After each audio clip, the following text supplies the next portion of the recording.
ఎన్నో ఆర్థిక సమస్యలు వేధిస్తున్న ఏపీలో ఒక్క సంక్షేమ పథకం కూడా ఆగడం లేదు. ఓవైపు పెట్టుబడుల ఆకర్షణ, మరోవైపు పేదల అభ్యున్నతి కోసం ఏపీ ఎన్డీఏ సర్కార్ తీరిక లేకుండా శ్రమిస్తుంది. ఏపీ గ్రేట్ అనేలా ఆంధ్రప్రదేశ్ బ్రాండ్ను యువనేత మంత్రి లోకేష్ ప్రపంచవ్యాప్తం చేస్తున్నారు. పారిశ్రామికవేత్తలతో భేటీ అవుతూ రాష్ట్రానికి పెట్టుబడులు ఆకర్షిస్తున్నారు. సీఎం చంద్రబాబు కేంద్రం నుంచి అవసరమైన సాయం తెచ్చుకుంటున్నారు. ప్రజా కోణంలో పరిపాలన సాగుతుంది. సీఎం చంద్రబాబు నేతృత్వంలో అమలవుతున్న పథకాల అమలు ప్రజల జీవన ప్రమాణాలని మెరుగుపరుస్తున్నాయి. సుపరిపాలనతో కూటమి ప్రభుత్వం ఏడాదిన్నర పూర్తి చేసుకుంది. మహిళలకు ఉచిత బస్సు ప్రయాణం, సామాజిక పింఛన్ల వంటి ఎన్నికల హామీల నెరవేర్చి మిగతా రాష్ట్రాలకు ఏపీ ఆదర్శంగా నిలిచింది. మద్యం విధానాన్ని మార్చారు. ప్రజల ఆరోగ్యాన్ని రక్షించేలా క్వాలిటీ అంతర్జాతీయ బ్రాండ్లను అందుబాటులోకి తెచ్చారు. అధికారుల్లో అలసత్వం, పోలీసు వ్యవస్థలో నిర్లక్ష్యాన్ని వదిలించారు. ఇది ప్రస్తుతం ప్రభుత్వ హయాంలో జరుగుతున్నటువంటి అప్డేట్స్. అయితే ఇక్కడ మనకి మేజర్ డిబేట్ సార్, మన ఈ డిబేట్లో పాల్గొనకు వచ్చారు అయ్యప్ప గారు, వినిల పాలడుగు. వన్స్ అగైన్ వెల్కమ్ అండి. ఈరోజు మన మేజర్ డిబేట్ ఏంటంటే, రాష్ట్రంలో అనేక స్కీముల్ని తీసుకురావడం జరుగుతుంది. ఆ స్కీముల్ని సరైన పద్ధతుల్లో ప్రజల్లో అవగాహన కల్పించడంలో విఫలమవుతుందా? పాలడుగు వినిల గారు చెప్పండి ఒక్కసారి. మనం కరెక్ట్గా తీసుకువెళ్ళగలుగుతున్నామా? ప్రభుత్వం అనేది ప్రజల్లోకి వారి స్కీమ్స్ని కరెక్ట్గా తీసుకెళ్తుందా?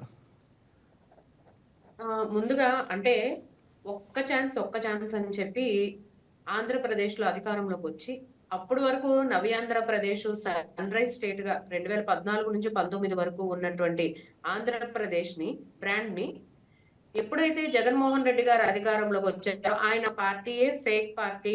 అంటే నేను ఎందుకంటున్నానంటేనండి, ఆయన అధికారంలోకి రావటం కోసం ఎన్ని అబద్ధాలు అయితే ఆడవచ్చో అన్ని అబద్ధాలు అడ్డగోలుగా ప్రజల్లోకి తీసుకెళ్లడంలో మాత్రం ఆయన సక్సెస్ అయ్యారు. తీరా ఆ ప్రజలందరూ కూడా అబద్ధాలని నమ్మటం, దాని గురించి అప్పుడు ఉన్నటువంటి టీడీపీ ప్రభుత్వంగా మేము చెప్పుకోలేకపోవటం, ప్రజల్లోకి వాస్తవాలు తీసుకెళ్లకపోవటం వల్ల వైఎస్ఆర్సీపీ పార్టీ 151 సీట్లతో అధికారంలోకి వచ్చింది. కానీ జగన్మోహన్ రెడ్డి సీఎంగా అయ్యాక కేవలం అధికారాన్ని ఒక రాజకీయ కక్ష సాధింపులు, ఫేక్ ప్రచారాలు, ప్రశ్నించే గొంతుని నొక్కేయటము, అధికారాన్ని అడ్డం పెట్టుకుని అంటే అధికారాన్ని దుర్వినియోగం చేసుకుంటూ కేవలం కక్ష సాధింపు చర్యలుగానే వెళ్తూ ఆయన 5 సంవత్సరాలు గడిపేశారు. అయితే ప్రజలు ఎప్పుడైతే ఇవన్నీ చూడటం లేదు, సాక్షి పేపర్ల ద్వారా సచివాలయాల్లో, గవర్నమెంట్ ఆఫీసుల్లో, లేకపోతే చిన్నపిల్లల్ని కూడా ఆయన ఇచ్చే బటన్ నొక్కుడు ప్రోగ్రాం కోసం ఆయన బటన్ నొక్కితే అక్కడ పడేది కేవలం 35%, 45% మంది ప్రజలే లబ్ధి పొందేవాళ్ళు ఏ పథకంలో అయినా. కానీ ఆ బటన్ నొక్కటం కోసం కొన్ని లక్షల కోట్ల రూపాయలు ప్రజాధనాన్ని ఆయన దుర్వినియోగం చేసుకుంటూ ఈ 5 సంవత్సరాల్లో ప్రజలందరిలోకి ఒక ప్రాపగండా అంటే జగన్ తప్ప ఇంకెవరూ చేయలేరు అని చెప్పి ఒక ఫేక్ ప్రచారాన్ని ఆయన చాలా ఆర్భాటంగా తీసుకెళ్లారు. ఇన్ని పథకాలు జగన్మోహన్ రెడ్డి తప్ప ఎవరు ఇవ్వలేరు అని చెప్పి కూడా తీసుకెళ్లారు. మా పథకాలే మమ్మల్ని గెలిపిస్తాయని చెప్పి ఆయన ఇచ్చిన పబ్లిసిటీ పీక్స్ లో ఉంది అని చెప్పి ఆయన నమ్మారు. కానీ ప్రజలు చాలా తెలివైన వాళ్ళండి, ప్రతిదీ గమనిస్తూ ఉంటారు. మనం ప్రచారం అంటే వాస్తవాలు గమనిస్తారండి ప్రజలు. ఓకే, కానీ మీరు ఒక మాట చెప్పారండి ఇందాక స్టార్టింగ్లోనే, గతంలో మా ప్రభుత్వం చేసినటువంటి స్కీములను మేము ప్రజల్లోకి తీసుకువెళ్ళకపోవడం వల్ల జగన్మోహన్ రెడ్డి 151 సీట్లు సాధించారనే మాట మీరు చెప్పడం జరిగింది. సో ఇప్పుడున్నటువంటి పరిస్థితుల్లో గతంలో కన్నా ఇప్పుడు ఇంకా ఎక్కువ స్కీములు ప్రభుత్వం అమలు చేస్తున్నప్పటికీ ప్రజల్లోకి వెళ్తుందని మీరు నమ్ముతున్నారా? అంటే ఖచ్చితంగానండి.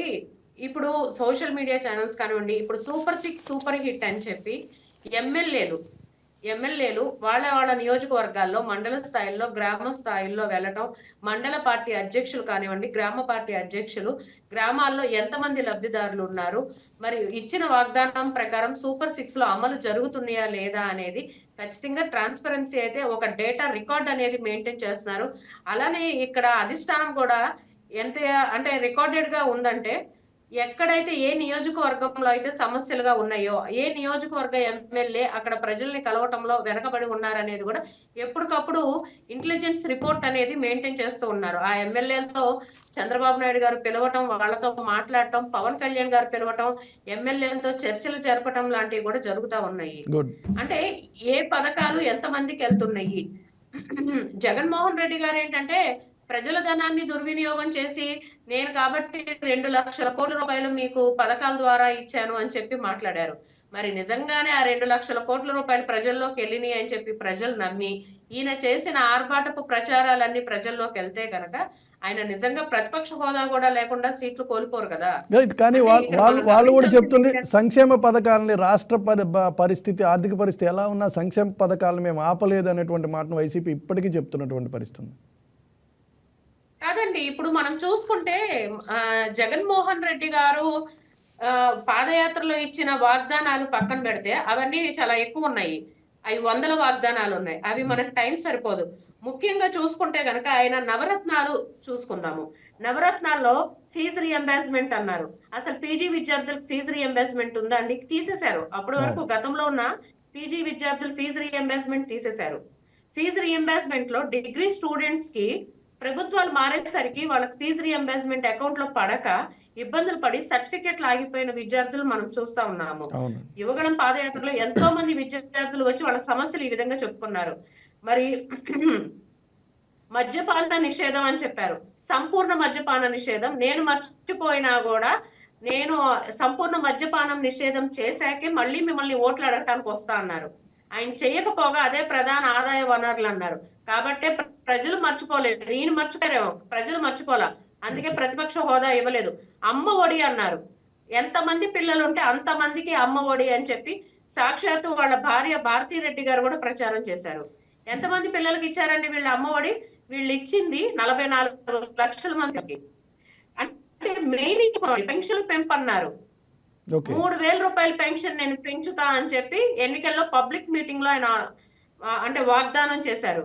తీరా అధికారంలోకి వచ్చాక పెంచుకుంటూ పోతా సంవత్సరానికి 250 అన్నారు. అక్కడ కోత వేశారు. వైఎస్ఆర్ ఆసరా, వైఎస్ఆర్ చేయూత అన్నారు. 45 సంవత్సరాలు నిండిన ప్రతి మహిళలకి 18,000 అన్నారు. ఎక్కడ ఇచ్చారండి? డ్వాక్రా మహిళలకి ఆయన పాదయాత్రలో వాగ్దానం చేశారు జగన్మోహన్ రెడ్డి గారు. మీకు 5 లక్షలు అంటే 3 లక్షల వరకు అప్పటి వరకు పావుల రుణాలు ఇస్తుంటే, 0 వడ్డీ రుణాలు ఇస్తుంటే కాదు నేను 10 లక్షల వరకు పెంచుతా అని చెప్పారు. దాన్ని పెంచకపోగా కుదించారు. 5 లక్షల నుంచి 3 లక్షలకి కుదించారు. ఓకే. కానీ అక్కడ మీరు చెప్పే ప్రకారం అక్కడ ఏమీ జరగకుండానే ప్రచారం సాగిందని మీరు చెప్తున్నారు. సో మరి మీరు చేస్తున్నారా లేదా? ఇప్పుడు సంక్షేమ పథకాలు అమలు చేస్తున్నారు కదా, మరి వీటిని మీరు రైట్ మీరు అంత ఖచ్చితంగా చెప్పినప్పుడు దాన్ని పూర్తి స్థాయిలో ప్రజల్లో అవగాహన లేదు. నిన్న మొన్న ఆంధ్రజ్యోతి పేపర్ కనుక చూసినట్లయితే ఒక క్లియర్ డేటా ఇచ్చారు. మనమిత్ర గురించి ఎంతమందికి తెలుసు అండి రాష్ట్రంలో?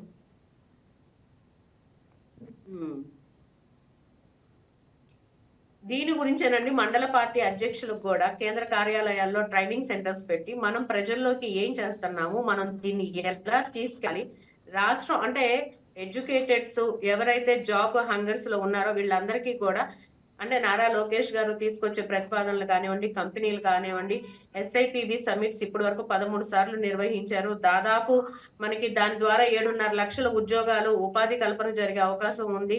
ఇవన్నీ కూడా అంటే యువతకి ఇవన్నీ అవగాహన ఉన్నాయి.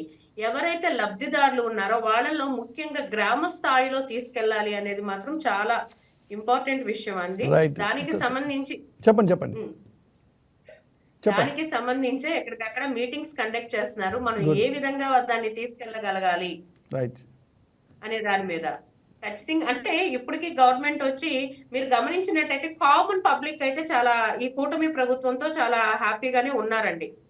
వాళ్ళు ఊపిరి పీల్చుకుంటారు. మీరు కామన్ పబ్లిక్ ని అడిగితే కనుక మా పని మేము చేసుకోగలుగుతున్నాము అనేది. మీరు అన్నట్టుగానే ఖచ్చితంగా గ్రామ స్థాయిలో కూడా ప్రతి ఒక్కరికి లబ్ధిదారులు ఎంతమంది, మీ ఇంట్లో ఉన్న వాళ్ళల్లో ఎంతమంది లబ్ధిదారులు ఉన్నారు, మీకు ఎంత అమౌంట్ వచ్చింది అనేది కూడా ఖచ్చితంగా మండల పార్టీ అధ్యక్షులు, గ్రామ పార్టీ అధ్యక్షులు కూడా దీని మీద ఒక వర్క్ షాప్ లాంటిది కండక్ట్ చేస్తారని మేము అనుకుంటున్నాం. మరి రైట్ మేడం, అయ్యప్ప గారి దగ్గరికి వెళ్ళే ముందర ఒక క్వశ్చన్ అడుగుతాను, ఇఫ్ యూ డోంట్ మైండ్. టకటక మనం 3 స్కీములు చెప్పగలమా? ఏంటండి 3 స్కీములు చెప్పగలమా? తల్లికి వందనం. ఓకే. ఇచ్చిన మాట ప్రకారం ఏంటండి? చెప్పండి. అన్నదాత సుఖీభవ. పెన్షన్లు, ముఖ్యంగా పెన్షన్లు మనం మాట ఇచ్చాము. అధికారంలోకి వచ్చిన కాడ నుంచి 4,000 రూపాయలు చేస్తామని. ఇచ్చిన మాట ప్రకారము 3 నెలలది కలిపి అధికారంలోకి వచ్చిన మొదటి నెలలో 7,000 రూపాయలు ఇచ్చాము. ఓకే. మరి బస్సు ప్రయాణం శ్రీశక్తి ఓకే. బస్సు ప్రయాణాలు ఆగస్టు 15వ తారీఖు నుంచి దీపం పథకంలో ఇప్పటికే 2,80,00,000 మంది లబ్ధి పొందారు. ఓకే. అన్నా క్యాంటీన్లు చూసుకుంటే కనుక 5 రూపాయలకండి, 5 రూపాయలకి నాణ్యత కలిగిన భోజనం తింటున్నారు పేదవాళ్ళు. ఓకే, రైట్ అండి. ఒకసారి మరి అయ్యప్ప గారు, ఇవన్నీ కూడా ఓకే, ప్లీజ్ చెప్పండి, ఫినిష్ చేయండి. చెప్పండి. మీరు ఓకే. అడిగారు కదా, అంటే అదే రైట్ అండి, రైట్, సూపర్ గుడ్, 6 పథకాలు అమలు అవుతున్నాయి, టక్కుమని 3 పథకాలు చెప్పండి అని చెప్పి మీరు రైట్ అన్నారు. రైట్ అండి. అలానే గత ప్రభుత్వం చూసుకుంటే సబ్ ప్లాన్ నిధుల్ని కూడా దారి మళ్లించేశారు. 1,20,000 కోట్ల రూపాయల సబ్ ప్లాన్ నిధుల్ని దారి మళ్లించారు. కేవలం ఇవన్నీ కూడా ఏంటంటే కార్పొరేషన్లు అన్ని కూడా నామమాత్రంగా ఉండేవి. కానీ కూటమి ప్రభుత్వం ఏర్పడ్డాక చూసుకుంటే సబ్ ప్లాన్ నిధులు కేటాయించారు. దీంట్లో 8,000 కోట్ల రూపాయలు ఈ కేటగిరీ వైజ్ గా కోట్ల రూపాయలు సబ్ ప్లాన్ నిధులు కేటాయించారు. రైట్. అంటే వ్యవసాయ పరికరాలకు కూడా సబ్సిడీలు ఇస్తున్నారు. ఓకే, ఒక్క నిమిషం, మహిళా ఇదే రైతులకి విషయం, ప్రోత్సాహకాలు. దీన్ని అంటే మీ టాపిక్ని మనం కంటిన్యూ చేద్దాం. ఒక్కసారి అయ్యప్ప గారిని అడుగుదాం. అయ్యప్ప గారు, నిజాయితీగా మీరు చాలా సీనియర్ అనలిస్టు, నిర్మోహమాటంగా మీరు మాట్లాడతారు, కొండబాలు కొట్టినట్టుగా. నిజంగా తెలుగుదేశం ప్రభుత్వం, ఎన్డీఏ ప్రభుత్వం, కోయలేషన్ గవర్నమెంట్ ఇంప్లిమెంట్ చేస్తున్నటువంటి పథకాలన్నీ ప్రజలకు తెలుసా? వాటిని పూర్తి స్థాయిలో వినియోగించుకోగలుగుతున్నారా? ప్రజలకి తెలియడం అంటే ఏంటండి, పావులా కోడిపిల్లకి రూపాయి వైద్యం చేస్తున్నామండి. ఓకే, వాస్తవంగా చెప్పాలండి, నేను పౌరుని, నేను ట్యాక్స్ కడుతున్నాను, నిర్మోహమాటంగా మాట్లాడుతున్నాను, నాకు పార్టీతో సంబంధం లేకుండా ఒక జర్నలిస్ట్ గా మాట్లాడుతున్నాను. ఎస్, నేను కూటమిలో భాగం అయినప్పటికీ కూడా పావులా కోడిపిల్లకి రూపాయి వైద్యం చేయించడం అంటే ఏంటంటే, ప్రచార ఆర్భాటాలకి అయ్యే ఖర్చు పథకాలకు ఇచ్చే ఖర్చు కంటే కూడా ఎక్కువ ఉంటుందండి. ఓకే, అది మటుకు వాస్తవం. గత ప్రభుత్వంలోనే అలాగే ఉంది, ఈ ప్రభుత్వంలో కూడా అలాగే ఉంది. ఓకే, ఏమైందంటే, ఆర్థిక స్వావలంబన, సుస్థిర అభివృద్ధి వైపు ఏ ప్రభుత్వం చూడట్లేదు. ఎన్నికల హామీల ఎజెండాగా ఆంధ్ర రాష్ట్రం తగులడిపోతుంది. మనం రెవెన్యూ లోటు, తలసరి ఆదాయం తగ్గుముఖం, ద్రవ్యోల్బణం, అన్ని ఆర్థిక మాన్యం, ఇవన్నీ కూడా కళ్ళ ముందు కళ్ళ కట్టినట్టుగా కనపడుతున్నా మేము అది చేసాము ఇది చేసామని గొప్పలు చెప్పుకోవడం తప్ప, ఈ పథకాలన్నీ కూడా ఎప్పుడైతే ఆపేసి, ఒకప్పుడు 1994 చంద్రబాబు గారిలో నేను చాలా చూద్దాం అనుకున్నాను, కానీ నేను చూడలేకపోతున్నాను వాస్తవంగా చెప్తే. ఎందుకంటే ఏంటి లోపం? ఏంటి లోపం? ఎవరి దగ్గర? చంద్రబాబు నాయుడు అలాగే ఉన్నారు, డిప్యూటీ సీఎం అలాగే ఉన్నాడు, కుడి ఎడం భుజాలకు ఉన్నటువంటి లోకేష్ కూడా అదే స్థాయిలో వర్క్ చేస్తున్నట్టుగా మనకి క్లియర్గా కనపడుతుంది. కానీ ఎక్కడ లోపం? ఎక్కడ లోపం ఎక్కడంటే ప్రజల్లో ఉంది సార్. ఓకే, ప్రజల్లో ఉంది. ఎందుకని? ఓటు వేసేటువంటి మనం అందరి కోరికలు, గొంతేలమ్మ కోరికలు చెప్తున్నారండి మేడం గారు. ఒక ఇంట్లో అమ్మఒడి ఇచ్చారు, తల్లికి 100 పేరు మార్చారు తప్ప, ఆ రోజున 66 లక్షల మందికి ఇస్తే లబ్ధిదారులకి, ఇవాళ ముగ్గురికి ఇచ్చిన 60 లక్షల మందికి దిగజారిపోయింది. ఓకే, ఎందుకు దిగజారిపోయింది? పెన్షన్ సంఖ్య తగ్గిపోయింది. ఎందుకు తగ్గిపోయింది అంటే, అప్పట్లో ఈ వైఎస్ రాజశేఖర రెడ్డి గారి యొక్క ప్రభుత్వంలో అనాథులకు కూడా ఇచ్చేసారండి. ఎగ్జాక్ట్లీ, అనాథులకి ఏంటంటే, పార్టీకి వాళ్ళకి ఏం చెప్తే అది, అంటే ప్రజాధనం 10 ఎకరాల భూమి ఉన్నవాడికి కూడా ఇచ్చేశారు. ఓకే, ఒక్కటి మట్టికి నిజం సార్. ఏ పథకం అమలవుతుందా, ఏ పథకం అమ్మట్లు ఇవ్వట్లేదా అంటే కంటే కూడా 2 పథకాలు ప్రజలకి ప్రయోజనాత్మకంగా పనిచేస్తున్నాయి. అన్నా క్యాంటీన్ అండి, శుభ్రమైన భోజనం అక్కడ నిరుపేదలకి 5 రూపాయలు పెడుతున్నారు. నేను అన్నా క్యాంటీన్లో తింటున్నానండి. ఎందుకు తింటున్నానంటే, అసలు టేస్ట్ ఎలా ఉంటుందని నేను ఏలూరు కోర్టుకు వెళ్ళినప్పుడు ఏలూరులో తింటాను, విశాఖపట్నంలో తింటాను. అలాగే నేను విశాఖపట్నం, ఏలూరు తిన్నప్పుడు క్వాలిటీ బాగుంది, 5 రూపాయలకు పెడుతున్నారు. అది ఉపయోగకరమైనటువంటి అన్నం మిగట్లేదు, ప్రతి ఒక్కరు తింటున్నారండి. ఏంటి, సాఫ్ట్వేర్ జాబ్లు చేసుకునే వాళ్ళు, అంటే జాబ్లు అంటే చిన్న చిన్న జాబ్లు అండి, 15,000 20,000 వచ్చే వాళ్ళు, డ్యూటీకి పొద్దున్నే బాక్స్ పట్టుకెళ్ళలేని వాళ్ళు, ఇలా చాలా మందికి ప్రయోజనాత్మకంగా ఉంటుంది ఆ పథకం. రెండోది, తల్లిదండ్రులకి వృద్ధాప్య సమయంలో 4,000 రూపాయలు పెన్షన్ ఇస్తున్నారు కదండి. పెరిగిన నిత్యావసర పరిస్థితుల రీత్యా ఆ 4,000 రూపాయలు ప్రతి వృద్ధులకి, ఇప్పుడు ఉన్నటువంటి షుగరు, బీపీ అన్ని పెరిగిపోతున్నాయి, అన్ని పని చేస్తున్నాయి. ఈ 2 పథకాలు తప్ప, ఎందుకంటే ఆ దిక్కుమాలి బస్సు పథకం మమ్మల్ని అట్టుకు తినడానికి తప్ప గొలుసులు పోతున్నాయి, మిమ్మల్ని కండక్టర్లు మిమ్మల్ని చచ్చిపోతున్నారు. ఎక్కనీయట్లేదా? ఏలూరు నుంచి వైజాగ్ వెళ్ళడానికి బస్సులు ఎక్కనీయట్లేదంటుంది మిమ్మల్ని. అలాని కాదండి, ఆ పథకమే తీసేయమని కోరుతున్నాం. ఎందుకంటే మహిళల్లో కూడా చాలా నెగిటివ్ వచ్చేసింది. ఉల్లిపాయలు కొనుక్కుంటాకి వెళ్ళే వాళ్ళు ఒకళ్ళు, టీ తాగుతాకి వెళ్ళే వాళ్ళు ఒకళ్ళు, గుడ్లకి వెళ్ళే వాళ్ళు ఒకళ్ళు. అంటే నేనేం తప్పు పట్టట్లేదు. కానీ ఒక విషయం అండి, దాన్ని ఆ విషయం కర్ణాటకలో చూసాము, తెలంగాణలో చూసాము, అదే విధంగా ప్రవేశపెట్టారు. సో వాళ్ళకు కూడా ఉపయోగపడే విధంగా అనేది ప్రభుత్వ ఉద్దేశం కనపడుతుంది. వినీల గారు చెప్తున్నారు, చెప్పండి. మేడం గారు కూడా ఏదో అడుగుతున్నారు, ఒకసారి మేడం గారు కూడా ఛాన్స్ ఇవ్వండి. చెప్పండి మేడం. అయ్యప్ప గారు, ప్రతి పథకంలో లబ్ధిదారులు ఉంటారు, దుర్వినియోగం జరిగేది అనేది మరి ఇన్ని కోట్ల మంది ప్రజల్లో అది ఉంటదండి. ఖచ్చితంగా మీరు మాట్లాడింది కరెక్ట్, 100% కాదని అనట్లా ట్యాక్స్ పేయర్ గా. అయితే ఏంటంటే ఒక సామాన్య దిగువ మధ్య తరగతి మహిళలకి మాత్రం ఇది ఖచ్చితంగా ఉపయోగకరమేనండి. ఇప్పుడు మేము జాబ్ చేసేటప్పుడు, గతంలో మేము జాబ్ చేసినప్పుడు రోజు బస్కి వెళ్ళాలంటే మాకు వచ్చే శాలరీలో ఒక 3000 రూపీస్ అయిపోయాయండి. మాకు విజయవాడ నుంచి గోసాల దాకా వెళ్ళాలన్నా, విజయవాడ నుంచి కంకిపాడ దాకా మా కాలేజ్ క్యాంపస్లకు వెళ్ళాలంటే అవి మాకు ఇవాళ లబ్ధి చేకూరినట్టే కదండి. మరి కాలేజ్ స్టూడెంట్స్ ఉంటారు, ఆడపిల్లలు, వాళ్ళకి ఆ బస్ ఛార్జెస్ లో లబ్ధి చేకూరినట్టే. కాలేజ్ స్టూడెంట్స్ బస్ పాసులు ఇచ్చారండి గవర్నమెంట్. నేను చెప్తున్నాను, అంటే ప్రభుత్వం మంద కాబట్టి కప్పిపుచ్చుకోవడం అనేది మాట్లాడకూడదు. కానీ కాలేజ్ స్టూడెంట్స్, ఎగ్జామ్కి వెళ్ళే వాళ్ళు, రోజు దినచర్యగా ఉద్యోగాలు చేసుకున్నటువంటి చిన్న చిన్న కార్మికులు, అసంఘటిత రంగ కార్మికులు ఈ రోజున చాలా దిక్కుచోతున్న స్థితిలో అగమ్య గోచరంగా ఉన్నారండి. ఎందుకంటే బస్సు వస్తుంది, తండోపతండాలుగా ఉంటారు. మీరు అంటారు చూసారా, ఇది బాగా డబ్బున్న వాళ్ళు భర్తలు సంపాదిస్తూ ఉంటారు, భార్యకి ఏ పని ఉండదు, వర్కింగ్ ఉమెన్ లేకుండా హౌస్ వైఫ్ ఉంటారు చూసారా, శుభ్రంగా హలో అని ఫోన్ చేయడం. ఇప్పుడు అన్ని వచ్చింది, మేము 10 మంది కలిపి వాడపల్లి వెళ్తున్నామంటే వాడపల్లి తక్కువని వెళ్ళిపోతున్నారు. ఏముంది, ఎక్కడ భోజనాలు పెడుతున్నారంటే వెళ్ళిపోతున్నారు. టీ తాగడానికి కూడా వచ్చిందంట మహాతల్లి. నేను అడిగా, అమ్మ మీరు ఏంటి ఎంత దూరం అవకాశం ఆవిడకున్న హక్కుని ఆవిడ వినియోగించుకున్నారండి. మీరు వెళ్ళేటప్పుడు ఎక్కడికి వెళ్తున్నారు రాయమని చెప్పలేదు కదా. అంటే ఏమవుతుందంటే మన ప్రజలు అండి, ఈ ప్రభుత్వాలు మారుతూ ఉంటే అందులో ఉండే నాయకులు ఇందులో వస్తారు, ఇందులో ఉండే నాయకులు అందులోకి వెళ్తారు. పార్టీలు ఏ పార్టీతోటైనా జతగడతాయి, కొన్ని కుటుంబాలు మాత్రమే బాగుపడతాయి. కానీ ఓవరాల్ గా ఒక పార్టీ అనేది ఏముంటాయండి, ఒక ఎన్నికల్లో గెలుస్తుంది, ఒక ఎన్నికల్లో ఓడిపోతుంది, ఇవన్నీ మామూలండి. కానీ మన కామన్ మ్యాన్స్ అండి, పార్టీలు పక్కన పెట్టి మానవతా దృక్పథంతో మాట్లాడాలంటే విచ్చలవిడిగా డబ్బు ఖర్చు అయిపోతుంది. సార్ మాకు ఆంధ్ర రాష్ట్రం అభివృద్ధి కావాలి, 1994 సీఎంను చూడాలి, దాని విరుద్ధంగానే జరుగుతుంది. ఎందుకండి ఈ దిక్కుమాలి పథకాలన్నీ? మీరు అన్నారు అన్నా క్యాంటీన్ బాగున్నదే అని చెప్పాను.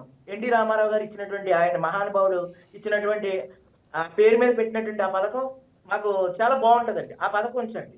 అలాగే వృద్ధాప్య పెన్షన్ ఉంచండి. మిగతా అన్ని కూడా ఎందుకండి ఈ పథకాలు? ఎందుకండి ఈ పథకాలన్నీ కూడా ఎలా ఉన్నాయంటే ఊసిపోక పెట్టినటువంటి పథకాల్లో ఉన్నాయి. ఇంకా నిరుద్యోగ భృతి ఇస్తాను, ఆంధ్ర రాష్ట్రం డెవలప్ చేయండి సార్, ఆంధ్ర రాష్ట్రం డెవలప్ చేయండి, అదే మేము కోరుతున్నాం. ఎందుకంటే సంక్షేమ పథకాల కంటే కూడా సుస్థిర అభివృద్ధి, ఆర్థిక స్వావలంబన ఆంధ్ర రాష్ట్రం పరుగులు పెట్టించండి. మీరు తెలుస్తలేదు, వాస్తవ పరిస్థితుల్లో గ్రామీణ ప్రాంతాల్లోకి వెళ్తుంటే జాబులు లేక ఇంజనీరింగ్ డిగ్రీలు చదివినటువంటి అనేక మంది రైతుల యొక్క ధాన్యం కొనుక్కోలేని పరిస్థితి. ఇవాళ అరటి రైతులు చూడండి, పొలాల్లో మగ్గిపోతుందండి. అరటి 10 రూపాయలు కూడా కొనట్లేదు సార్, నిజంగా వాస్తవంగా మాట్లాడుతున్నాను. మీరు రావులపాలెం మార్కెట్కి వెళ్ళండి, జేనవస్ చూడండి, పొద్దున్నే 4 గంటలకి 3 గంటలకి లేచి పొలాల్లోకి వెళ్ళి అరటిగెలను నరుకుని మార్కెట్కి తీసుకెళ్తుంటే ఆ రైతులు అక్కడికి వెళ్ళిన తర్వాత 300 కొంటున్నాను అంటున్నాడు. ఆ రైతు కూలి ఎంత ఇస్తున్నాడు? 500 ఇస్తున్నాడు. ఎదురు చేతి ఖర్చులు 200 అవుతున్నాయి సార్. అరటి రైతులు కాపాడండి, అరటి ఉద్యానవన పరిశోధన సంస్థ పెట్టండి, అరటి ఆధారిత పరిశ్రమలకి నెలకొల్పండి. మనకి కడియం నర్సరీ రైతుల యొక్క ప్లాంట్స్ విదేశాలకు ఎగుమతి అయ్యేలాగా ఉద్యాన పరిశోధన సంస్థలు పెట్టండి సార్. అలాగే రైతులకి రైతు బడ్జెట్ పెట్టండి, నదులు అనుసంధానం చేయండి. మన కళలు ఉన్నాయి, కూచిపూడి, భరతనాట్యం, మోహినియాటం, ఎన్నో కళలు ఉన్నాయి. సాంస్కృతిక విశ్వవిద్యాలయాలను ఏర్పాటు చేయండి. ఆంధ్ర రాష్ట్రానికి విచ్చేసి ప్రత్యక్ష పెట్టుబడులు, పరోక్ష పెట్టుబడులు చేయండి. పర్యాటక రంగాన్ని అభివృద్ధి చేయండి సార్. అదే కోస్టల్ ప్లేన్ ఏరియాలో ఈ రాకుండా, తుఫాను రాకుండా మడాడులు నాటించండి. ఇటువంటి ఎన్నో ప్రయోజనకరమైనటువంటి కార్యక్రమాలు చేపట్టండి సార్. దయచేసి మేడం, వీటిలో మీరు ఇప్పుడు ఆల్రెడీ ప్రభుత్వం కొన్ని చర్యలు చేపట్టినట్టు తెలుస్తుంది. ఏం చర్యలు చేపట్టాయి సార్ చెప్పిన వాటిలో ఇప్పటికే? సార్, ఇరిగేషన్ డిపార్ట్మెంట్ పరంగా అంటే ఇరిగేషన్ ప్రకారం డిపార్ట్మెంట్ లో చూసుకుంటే ఏ ప్రాజెక్ట్ ఎప్పుడు అంటే మేము కంప్లీట్ చేస్తాము అనేది కూడా దానికి సంబంధించి ఇరిగేషన్ కి 16,000 కోట్ల రూపాయలు కూటమి ప్రభుత్వంలో బడ్జెట్ కేటాయింపులు జరిగాయి.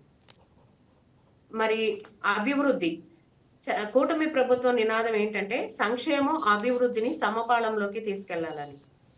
ఇవాళ మీరు అంటే ఒక సెక్టార్ ఆఫ్ పీపుల్ ప్రజలది తప్పు అని మనం నిజంగానే అనగలుగుతామండి. కాకపోతే మేము అభివృద్ధి చేస్తాము, చదువుకున్న వాళ్ళకి ఉద్యోగ కల్పన చేస్తాము, మాకు అవకాశం ఇవ్వండి అంటే ఇవాళ వినే రోజులు లేవండి. వాస్తవాలుగా మాట్లాడుకోవాలంటే ఇలానే ఇందాక మీరే చెప్పారు, ఎన్టీఆర్ పెన్షన్, భరోసా పెన్షన్ చాలా మంది వృద్ధులకి, వికలాంగులకి ఉపయోగకరంగా ఉంది అని చెప్పి. మరి అలానే చాలా మంది పిల్లలు కూడానండి తల్లికి వందనం చూసుకుంటే చాలా మంది ఇంట్లో 2-3 పిల్లలు ఉన్న వాళ్ళు, 5 ఉన్న వాళ్ళు కూడా ఉన్నారు. వాళ్ళు ఏంటంటే చదివించుకోలేక ఇంతమందిని మనం చదివించలేము, 2 పిల్లల్లో ఒకరిని చదివిద్దాము, ఒకరికి పనికి పంపిద్దామా అని చెప్పి ఆలోచనలో ఉన్నారు. అలాంటి వాళ్ళకి కూడా ఈ తల్లికి వందనం పథకం అనేది ఉపయోగపడుతుంది. రైతు భరోసా, సన్నకారు రైతులు ఎంతో మంది ఉంటారండి, ఎంతో మంది సన్నకారు రైతులు ఉన్నారు. వాళ్ళకి ఈ రైతు భరోసా ద్వారా పెట్టుబడుల కింద వాళ్ళకి ఉపయోగపడతా ఉంటాయి. మరి తర్వాత చూసుకుంటే దీపం పథకం ప్రతి 4 నెలలకు ఒకసారి ఇస్తున్నారండి. వెంటనే కాదు, ప్రతి 4 నెలలకు ఒకసారి పల్లెటూరులో, గ్రామాల్లో ఉన్నటువంటి వాళ్ళకి అంటే 900 రూపాయలు కూడా చాలా క్యాలిక్యులేటెడ్ గా ఉంటారు వాళ్ళకి అవి ఉపయోగకరంగా ఉన్నాయి. మీరు అన్నట్టుగా అభివృద్ధి ముఖ్యం అండి. అభివృద్ధి అంటే రాష్ట్ర సంపద పెరగాలి అంటే అభివృద్ధి జరగాలి, మీరు అన్నట్టుగానే అయ్యప్ప గారు. అయితే అభివృద్ధిని, సంక్షేమాన్ని సమపాలలో తీసుకెళ్తున్నారు ఇప్పుడున్న కూటమి ప్రభుత్వం. నేను ఒకటి చెప్తున్నాను మేడం గారు, ఇక్కడ నేను చెప్పేది ఒకటే, అమ్మ ఒడి లేకపోతే తల్లికి వందనం ఇలా పథకాల పేర్లు మార్చుకుని మనం ఎన్ని పథకాలు పెట్టినా ప్రభుత్వ పాఠశాలని డెవలప్ చేసింది జగన్ గారే. అందులో నిర్మోహటంగా ఒప్పుకోవాలి, నిర్మోహటంగా. ఎందుకంటే నాకు జగన్ గారు అనే పార్టీ అంటే నేను ఎన్నెండు కొన్ని నాటికి వ్యతిరేకమైనప్పటికీ కూడా ఈ విషయంలో. కానీ ఆంధ్ర రాష్ట్రంలోనే కాదు, ప్రతి పొలిటీషియన్ కూడా విదేశాల్లో చదివిస్తున్నారు. ప్రతి పొలిటీషియన్ కూడా కార్పొరేట్ విద్యా సంస్థల్లో వాళ్ళ పిల్లల్ని చదివిస్తున్నారు. డబ్బున్న వాళ్ళేమో మంచి అభివృద్ధి అంటే సార్ ఇక్కడ ఒక్కసారి చిన్నది అయ్యప్ప గారు ఒక్క విషయం అయ్యప్ప గారు, మీరు స్కూల్స్ అక్కడికి వస్తున్నారు. డెవలప్మెంట్ అంటే ఏ రకంగానండి 50,000 టీచర్ పోస్టులు ఖాళీగా ఉంటే భర్తీ చేయలేకపోయారు జగన్మోహన్ రెడ్డి గారు. స్కూళ్ళని విలీనం చేశారు. ఇక్కడ ఒక విషయం అయ్యప్ప గారు స్టూడెంట్స్ డ్రాప్ అవుట్ సంఖ్య గత 5 ఏళ్లలో చూసుకుంటే, అలానే quality of education subject Ayyappa గారు ఇక్కడ అలా కాదండి. అయ్యప్ప గారు ఒక మాట, వినిల గారు ఒక్క నిమిషం, మీకు నిన్న లేని చదువు ఎక్కడి నుంచి వస్తుంది? ఒక్క నిమిషం. 3-4 తరగతి విద్యార్థుల్ని ఒకే క్లాస్ రూమ్ లో కూర్చోబెట్టి ఒకే టీచర్ తో విద్యా బోధన చేశారా లేదా? నాడు నేడు అని చెప్పి 3,000 కోట్ల రూపాయలు దుర్వినియోగం జరిగిందా లేదా? మీకు అదే అండి ఇక్కడ అయ్యప్ప గారు పెన్సిల్కి రంగులేసి పాఠశాలలకి రంగులేస్తే కాదు కదండి. విద్య చెప్పే టీచర్ ఉండాలి, విద్యని చెప్పే ఉపాధ్యాయులు ఎక్కడ రిక్రూట్మెంట్ చేయలేదే. 2,50,000 ఖాళీ ఉద్యోగాలు ఉన్నాయి, అవి నేను భర్తీ చేస్తా, ప్రతి సంవత్సరం జాబ్ క్యాలెండర్ ఇస్తా అని మాట్లాడిన జగన్మోహన్ రెడ్డి గారు ఒక్క నిమిషం అయ్యప్ప గారు ఒక్క నిమిషం వినిల గారు ఒక్క నిమిషం ఉండండి, ఒక్క నిమిషం. అయ్యప్ప గారు మీకు ఒక మాట చెప్తాను. నిన్న కాక మొన్న రీసెంట్ గా వైకే టీవీ ప్రవీణ్ ప్రకాష్ కాదండి, వినండి ఒక్క నిమిషం. అయ్యప్ప గారు ఒక్క నిమిషం. క్రాస్ ఆర్గ్యుమెంట్ చేయట్లా, ఆయన డెవలప్ చేశారు అంటే అసలు విద్య చెప్పే టీచర్ లేడు. ఒక్క నిమిషం అయ్యప్ప గారు, మీ దగ్గరికి వస్తున్నా. ప్రవీణ్ ప్రకాష్ తోటి మొన్న మనం వైకే టీవీ ఇంటర్వ్యూ చేయడం జరిగింది. అప్పటి ఎడ్యుకేషనల్ సెక్రటరీగా ఉన్నారు ఆయన, principal secretary for education and others. So ఆయనతో ఇంటర్వ్యూ చేసే ముందర కొంతమంది టీచర్స్తో మాట్లాడడం జరిగింది. వారి టైంలో జరిగిన అభివృద్ధి ఏంది, వగైరాలు ఏంది, అమ్మఒడి ఏంది, నాడు నేడిందని. ఒక టీచర్, చాలా సీనియర్ మోస్ట్ టీచర్, ఒక యూనియన్ లీడర్ అయినటువంటి చెప్పిన మాట ఏంటంటే, వారు రంగులు వేశారు, రంగుల రూపంలో 10 రూపాయల రంగులకి రూపాయి రంగులు వేసి వాళ్ళు అందరూ లోకల్గా ఎక్కడైతే స్థానికంగా ఉన్నటువంటి నాయకులు ఇద్దరు సర్పంచ్లు అవ్వచ్చు, ఎమ్మెల్యేలు అవ్వచ్చు, మినిస్టర్లు అవ్వచ్చు, స్థానికంగా ఉండేటువంటి నేతలు జేబులు నింపుకున్నారనేటువంటి మాటని ఒక చాలా సీనియర్ మోస్ట్ టీచర్, ఒక సిన్సియర్ టీచర్ చెప్పినటువంటి యూనియన్ లీడర్ కూడా ఆయన చెప్పినటువంటి మాట. సో ఇదే విషయాన్ని మనం అప్పుడు ప్రవీణ్ ప్రకాశం కూడా అడగడం జరిగింది. సో దీన్ని అభివృద్ధి అందామా, దీన్ని అభివృద్ధి అనగలమా? కాదండి, జేడి లక్ష్మీనారాయణ గారి వీడియో చూసారా? అవును, ఆయన చదువుకున్న స్కూల్ని జగన్మోహన్ రెడ్డి గారి టైంలో ఏ విధంగా డెవలప్ చేశారు? జగన్మోహన్ రెడ్డి గారు చేసినటువంటి ఒక తప్పు ఏంటంటే, బ్రాందీ షాపుల దగ్గర టీచర్లు కాపలా పెట్టడం. అంటే గురువులకి అంటే దేశం అభివృద్ధి అనేది తరగతి 4 గోడల మధ్య డెవలప్ అవుతుంది అన్న నానుడి నుంచి మన గురుగారు వస్తే పల్లెటూరులో లేచి నమస్కారం పెట్టడం, అయ్యో మా గురుగారు వస్తున్నారంటే సైకిల్ దిగి వాళ్ళకి నమస్కారం పెట్టడం, అటువంటి రోజుల నుంచి ఈ తాగుబోతుల దగ్గర కాపలా పెట్టేటువంటి గురువుల్ని కాపలా పెట్టేటువంటి దిక్కుమాల సంస్కృతి తీసుకొచ్చారు ఆయన. ఓకే అండి, ఇంకోటి పవన్ కళ్యాణ్ గారు సినిమాలు వస్తే ఎంఆర్ఓల్ని విఆర్ఓల్ని ఎక్కడ సినిమా థియేటర్ల దగ్గర పెట్టి టికెట్లు ఎక్కువ రేట్లుగా అమ్ముతున్నారు, తక్కువ రేట్లుగా అమ్ముతున్నారు అని చెప్పి అదొక దిక్కుమాల పని. ఇటువంటి దిక్కుమాల పనులు చేశారు ఆయన.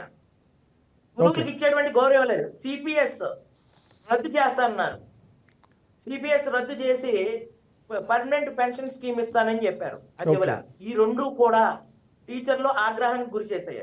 రైట్ అయ్యప్ప గారు, ఇక్కడ మనం యాక్చువల్ గా డైవర్ట్ చెప్తున్నాండి, చెప్పండి. మీరు రంగులు వేశారన్నారు కదా, రంగులు వేశారంటే నేను ఒప్పుకోను. ఎందుకు ఒప్పుకోనంటే, అనేక పాఠశాలల్లో ఉన్న టీచర్లందరికీ కూడా నేను ఎమ్మెల్సీ, గ్రాడ్యుయేట్ ఎమ్మెల్సీ నేను పోటీ చేసిన వ్యక్తిని. మళ్ళీ గ్రాడ్యుయేట్ ఎమ్మెల్సీకి నేను మన కూటమి ప్రభుత్వంలో మా రాజశేఖర్ గారు పోటీ చేస్తున్నప్పుడు అనేక స్కూల్స్ తిరిగి ఓట్లు అడిగినప్పుడు ఇప్పటికి మరుగుదొడ్లు కానీ, స్కూల్ డెవలప్మెంట్ కానీ, ఫర్నిచర్ కానీ అవి మాత్రమే పెంచారు. మేడం అన్నట్టు స్కూల్లో అన్ని చేసినప్పటికీ కూడా స్కూల్లో విద్యార్థులకి సరిగ్గా మౌలిక వసతులు అన్ని కల్పించినప్పటికీ కూడా పాఠాలు చెప్పేటువంటి గురువులు లేరు. అది కూడా ఒప్పుకోవాలి. ఏదైతే చేశారో అది చేయలేదు. అంటే అయ్యప్ప వైసీపీ, అయ్యప్ప టీడీపీ అలా కాదండి నేను చెప్పేది. మిమ్మల్ని అనలిస్ట్ గా పిలిచాం, మిమ్మల్ని ఏ పార్టీ తరఫున పిలవలేదు కనుక మీరు చెప్పేది స్వేచ్ఛగా చెప్పొచ్చు, మాకు అభ్యంతరాలు ఏం లేవు. మీరు మమ్మల్ని తప్పట్టినా గెస్టులు తప్పట్టినా మాకు అభ్యంతరాలు లేవు. డిబేట్ కి వచ్చామంటే ఒక పార్టీని ఏజెండాని భుజం మీద కేసుకు రాకూడదు. అయ్యా మేము మన పార్టీలోనే ఉన్నాము, అలాంటి ఊర్లో ఇన్ని సమస్యలు ఉన్నాయి, ఈ సమస్యల మీద ప్రభుత్వం దృష్టికి వస్తానని చెప్పడమే జర్నలిజం అండి. ఎగ్జాక్ట్లీ. ఇక్కడ మనం మీరు చెప్పింది అంగీకరిస్తున్నాను. మీరు చెప్పిన ప్రకారం కొన్ని చోట్ల అమ్యూనిటీస్ కూడా డెవలప్మెంట్ చేయడం జరిగింది. అందరి దృష్టిని మాత్రం అటువైపు తిప్పడంలో మాత్రం అప్పుడు జగన్ సక్సెస్ అయ్యాడు. ఇప్పుడు మనకు వచ్చేసరికి ఇప్పుడు ఏదైతే ప్రస్తుత ప్రభుత్వం హయాంలో జరుగుతున్నటువంటి వాటిల్లో ప్రజల దృష్టిని వాటివైపు మరల్చడంలో 2 ప్రాబ్లమ్స్ ఉండవచ్చు అని ఒక అనుమానం. ఒకటి, ప్రభుత్వ పథకాల పేర్లు క్యాచీగా లేకపోవడమా, లేకపోతే ప్రభుత్వం అనవసర ఖర్చు అని చెప్పి గతంలో ప్రతిదానికి, ఫర్ ఎగ్జాంపుల్ మీ అడ్వకేట్లకే ఆయన ఫండ్స్ రిలీజ్ చేయడం జరిగింది, 3,000 రూపాయలేమో భృతి ఇవ్వడం జరిగింది. సో యంగ్ ఎనర్జెటిక్ యూత్ ఎవరైతే ఉన్నారో వాళ్ళందరూ కూడా, అంటే వాళ్ళందరినీ యాక్చువల్గా యంగ్ పీపుల్గా, యంగ్ లాయర్స్గా చూడకుండా ఒక చెట్టు కింద ప్లీడర్గా చూసి ఇచ్చినటువంటి నేపథ్యాలు మనం చూడడం జరిగింది. అప్పుడు టీడీపీ కూడా చాలా 10,000 రూపాయలు ఇచ్చేవారు, ఇప్పుడు అది లేదండి. ఏమైతుందండి, ఫస్ట్ ప్రాక్టీస్ మొదలు పెట్టినప్పుడు ఒక గురుగారి దగ్గర చేసినప్పుడు 1 రూపాయి కూడా ఫీజు రాదండి. అటువంటి సందర్భాల్లో అది కొంత స్వాంతన అనేది ఉంటుంది. ఆ పథకం అనేది పూర్తిగా అమలు అవ్వలేదండి. నేను 2019లో ఫస్ట్ టైం నేను లా అయినప్పుడు నేను అప్లై చేశాను, నాకు రాలేదండి. పథకం కింద నాకు రాలేదు. నేను మీకు ఏదైనా ముద్ర ఉంటుంది, అప్పట్లో అనలిస్ట్ అయ్యి ఉండరు, మీరు అప్పట్లో అనలిస్ట్ అయ్యి ఉండరు. ఇంకొకటి ఏంటంటే, గతంలో ప్రతి చిన్నదాన్ని కూడా పొద్దున కల్లా ప్రతి పేపర్ కవర్ చేసేది, ప్రతిది కూడా. అంటే ప్రభుత్వం తీసుకొచ్చినటువంటి ప్రతి పథకానికి సంబంధించి కానీ, ప్రతి ఇంప్లిమెంటేషన్ కానీ, ప్రతి ఓపెనింగ్ కానీ, ప్రతి కొబ్బరికాయ కొట్టేటువంటి. ఎలా జరిగిందంటే, ఒక సచివాలయంలో ఒక జాబితా పెట్టేశారు సార్. పలానా దాంట్లో జగనన్న పిండాకుడు, జగనన్న ఏదో పథకం ఉంటది కదా, ఆ పథకాలు జగనన్న తోడనో, జగనన్న చేయూతనో ఏదో మొత్తం మీద ఈ సంక్షేమ పథకాలన్నీ కూడా ఓవర్గా కనపడి పంచాయతీ గారికి వెళ్తే జగనన్న పేరు మీద ఒక 100 పథకాలు, వైఎస్ రాజశేఖర రెడ్డి గారి మీద ఒక 100 పథకాలు ఇలా కనిపించేయండి. ఒక టేబుల్ వేసేసేవారు, ఒక నమూనా వేసేసేవారు. ఆ పథకం ఏంటో తెలియలేని ప్రజలు కూడా జగన్ ఇన్ని పథకాలు ఇస్తున్నాడా అని చెప్పి ప్రజలందరూ, పంచాయతీకి వెళ్ళిన వాళ్ళందరూ ఒక టైం టేబుల్ పెట్టేసి దాని మీద ఒక సిస్టమేటిక్ గా ఉండేది. దాని పక్కన పెడితే వాలంటరీ వ్యవస్థ అండి. వాలంటరీ వ్యవస్థ ద్వారా ప్రతి ఇంటికి వెళ్ళటం, జగనన్న తోడొచ్చిందా, జగనన్న చేయూత వచ్చిందా, అమ్మఒడి వచ్చిందా, ఏదో ఒకటి చెప్తూ ఉండేవారు. ఈ వాలంటీర్లు ఇంటి చుట్టూ తిరిగేసేవారు అన్నమాట. దీనివల్ల ఏమైందంటే ప్రచారం అనేది ప్రజల్లో అయ్యి బాబాయ్ జగన్మోహన్ రెడ్డి గారు తర్వాత ఆయన ఎన్నికల టైంలో ప్రతి కుటుంబానికి నేను ఎంతెంత లబ్ధి చేకూర్చాను అని చెప్పి ఒక ఒక పాంప్లెట్ లిస్ట్. ఇవ్వడం జరిగింది. అవును. ఆ, ఏ పథకం కింద ఎంతెంత ఇచ్చారు, ఎంత ఖర్చు పెట్టారు, ఏ రకంగా ఖర్చు పెట్టారు మొత్తం పాంప్లెట్ ఇవ్వడం జరిగింది. కానీ అందులో చేయవలసింది రాజధాని నేను ఎంత డెవలప్ చేశాను, పోలవరం ప్రాజెక్ట్ ఎంత కట్టాను అది మట్టుకు ఇవ్వలేదు. అడిగినోడు లేడు, చెప్పినోడు లేడు. కేవలం అంటే సంక్షేమ పథకాలతోటే గెలవచ్చినటువంటి ఒక అంటే మూడు వ్యూహం కూడా ఉండొచ్చు కదా. ఎన్నికల్లో అన్నాక ఎవరో ఒకరు గెలవడం కోసం వారి వ్యూహాలు వారికి ఉంటాయి. సో ఆ ఆయన వ్యూహాన్ని ఓడిపోయాక మాట్లాడేది కూడా అదే కదండి. నేను ఇచ్చిన సంక్షేమ పథకాలు సంక్షేమంతోటే గెలిచారు కదండి. అవతాతలంతా సంక్షేమంతోటే ఏమైపోయారు, అక్క చెల్లెమ్మలు ఏమైపోయారు అని చెప్పి కేవలం సంక్షేమ పథకాలనే నమ్ముకున్నాడు ఆయన. అభివృద్ధిని అసలు 5 సంవత్సరాలు అభివృద్ధి నమ్ముకున్నా లేదు ఎక్కడ. డయాలసిస్ సెంటర్ కట్టారు. అవును, ఉద్దానం అది మటుకు బెస్ట్. అవును. దివసీమలో రిటైనింగ్ వాళ్ళు కట్టారు, అది ఒకటి బెస్ట్. యా కోట్ల రూపాయలు అనేటువంటి గాలేరు నగరి ప్రాజెక్ట్ కింద 600 కోట్ల రూపాయలు అప్పుడు చంద్రబాబు గారు ఆ ప్రాజెక్టు యుద్ధ ప్రాతిపదికన చేద్దామని 600 కోట్ల రూపాయలు కేటాయించి దానికి మెటీరియల్ పెట్టారండి. కూటమి 5 సంవత్సరాలు కూడా కానీ కృష్ణా రివర్ దగ్గర కట్టినటువంటి వచ్చేటప్పుడు అలాగే వచ్చినాయండి. ఓకే, అలాగే 5 సంవత్సరాలు నేను హైకోర్టుకి వెళ్తూ ఉంటాను. హైకోర్టుకి వెళ్ళే దారిలో ఈ రోడ్లు కానీ, ఈ బ్రిడ్జిలు కానీ, ఈ క్వార్టర్స్ కానీ, ఏది పాలకొల్లో కూడా టిక్కో ఇల్లు కానీ వెళ్ళి అది చంద్రబాబు నాయుడు గారు కట్టారని చెప్పి అక్కస్తోటి ఆ ఇల్లు పేద ప్రజలకు ఇవ్వకపోవడం, ఆ క్వార్టర్స్ పేద ప్రజలకు ఇవ్వకపోవడం, ఇటువంటి కొన్ని తింగర పనులు కూడా చేశారు. చేయలేదన్నట్లా అంటే కానీ కృష్ణా రివర్ దగ్గర కట్టినటువంటి రిటైనింగ్ వాళ్ళు గతంలో తెలుగుదేశం హయాంలోనే మొదలైందని చెప్పి టీడీపీ నేతలు చాలా కాలం మనం చెప్పడం జరిగింది. మాట్లాడాలి. ఇక్కడ ఏం జరిగిందంటే ఒక అన్నమయ్య జిల్లాలో అన్నమయ్య ప్రాజెక్టుకి 2 కోట్ల రూపాయలు ఎట్టి గ్రీజ్ పెడితే కొన్ని 100 మంది బతుకుతురండి. ఆ ప్రాజెక్టు కొట్టి 39 మంది చచ్చిపోయారు. ఇటువంటి దిక్కుమాల పథకాలు ఎందుకండి? నేను అదే చెప్తున్నాను. ఈ దిక్కుమాల పథకాలు వద్దు మాకు. అయ్యా ప్రాజెక్టులు కట్టండి. ఇప్పుడు మా పోలవరం ప్రాజెక్ట్ ఎప్పుడు పూర్తి అవుతుంది అంటే మేం కట్టాం అంటున్నారు. అక్కడ ఒక డ్యామ్ నుంచి ప్రాజెక్ట్ ఎత్తే వరకు మేము కట్టామంటున్నారు జగన్మోహన్ రెడ్డి గారు. వైఎస్ రాజశేఖర రెడ్డి గారు కానించి ఇప్పుడు దాకా ఎన్ని ప్రభుత్వాలు మారిని ఎందుకు కంప్లీట్ కావట్లేదు? ఆ పక్కన కాళేశ్వరం కూలిందో చచ్చిందో ఏదో జరిగింది. కనీసం ఆ ప్రాజెక్ట్ అన్నా కట్టారు కదండి వాళ్ళు, తెలంగాణ వాళ్ళు. ఆ పక్కన ఆల్మట్టి ప్రాజెక్ట్ కట్టారు కదా, మరి మనలో ఎందుకు కట్టలేరు? కానీ చంద్రబాబు నాయుడు గారికి ముందు చూపుగా ఒక నిదర్శనం చెప్పాలంటే శ్రీశైలం లైఫ్ టైం కుదించుకుపోతుంది. ప్రకాశం బ్యారేజ్ కూలిపోయే స్థితిలో ఉంది. ఈ 2 ప్రాజెక్టుల యొక్క ఏది తెగినా కూడా దివిసీమ అల్లకల్లోలం అవుతుంది. కాబట్టి సిద్ధేశ్వరం అవుకు అనే ప్రాజెక్టుకి కృష్ణానది మీద రూపకల్పన చేయాలని కేంద్రానికి ఆ రోజున రాశారు ఎవరు? చంద్రబాబు నాయుడు గారు ముందు చూపుతోటి. మరి ఆ ప్రాజెక్ట్ ఎందుకు ఆయన పక్కన పెట్టేశారు? ఇప్పుడు ఆయన చెయ్యాలి, ఆయన ముందు చూపు. అందుకనే 1994 సీఎం కావాలి చంద్రబాబు నాయుడు గారు. ఇటువంటి మాకు 1994 సీఎం కావాలి. ఇప్పుడు ఈ పథకాలన్నీ కూడా జగన్మోహన్ రెడ్డి పెట్టాడు కాబట్టి ఎలక్షన్ హామీల్లో గెలవడం కోసం ఆయన ఇచ్చారు కాబట్టి నడిపిస్తున్నారు తప్ప మేడంకి తెలుసు, నాకు తెలుసు. అంతకుముందు ఎన్ని మంది ఎంత అభివృద్ధి చేశారో అభివృద్ధి మళ్ళీ తీసుకురండి అయ్యా బాబు. మాకు ఈ పథకాలు వద్దు. నేను చెప్తున్నాను కదా, పథకాలు వద్దు. మేము చదువుకున్నాం, మా ఎంతో మంది నిరుద్యోగులకి మంచి కల్పించండి. ఈ పథకాలు వద్దు. మేడంకి తెలుసు ఈ మధ్యన పెట్టిన పథకాలే. మళ్ళీ దాన్ని ఏంటంటే కోడిపిల్లకి రూపాయి వైద్యం అన్నట్టు ఈ పథకాలకి అమలు చేయడానికి సూపర్ 6 సూపర్ హిట్ అని చెప్పుకోవడానికి పోండి. ఆర్టీసీ పథకం తీసేమని